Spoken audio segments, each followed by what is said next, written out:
Good morning বন্ধুরা। আজ আমি তোমাদের বাসন্তী পোলাওয়ের রেসিপিটা বলছি। কেমন বাসন্তী পোলাও করার জন্য প্রথমে গোবিন্দভোগ চাল পরিমাণ মতো, তোমরা যে যতটা খাবে আর কি সেরকম চাল ভালো করে সুন্দর করে 2-3 বার ধুয়ে নিয়ে একটি গামলার মধ্যে ওটাকে মাখবে। কি দিয়ে মাখবে? ঘি দেবে 2 চামচের মতো, লবণ দেবে পরিমাণ মতো, আর আদা বাটা দেবে খুব অল্প করে, আর হলুদ গুঁড়ো দেবে। হ্যাঁ, আমি ফুড কালার কিছু দিইনি, দিয়ে সুন্দর করে মাখিয়ে রেখে দিয়েছি। এরপর কড়াইতে ঘি দিয়ে, যারা ঘি না খাও সাদা তেল দিতে পারো, তবে 1-2 চামচ ঘি অবশ্যই দিতে হবে, না হলে সুন্দর ফ্লেভারটা আসবে না।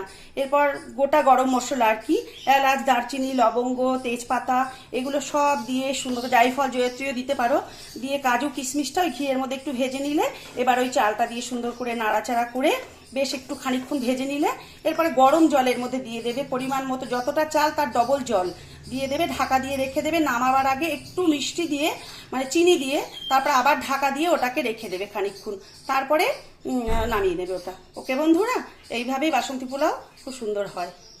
বাই।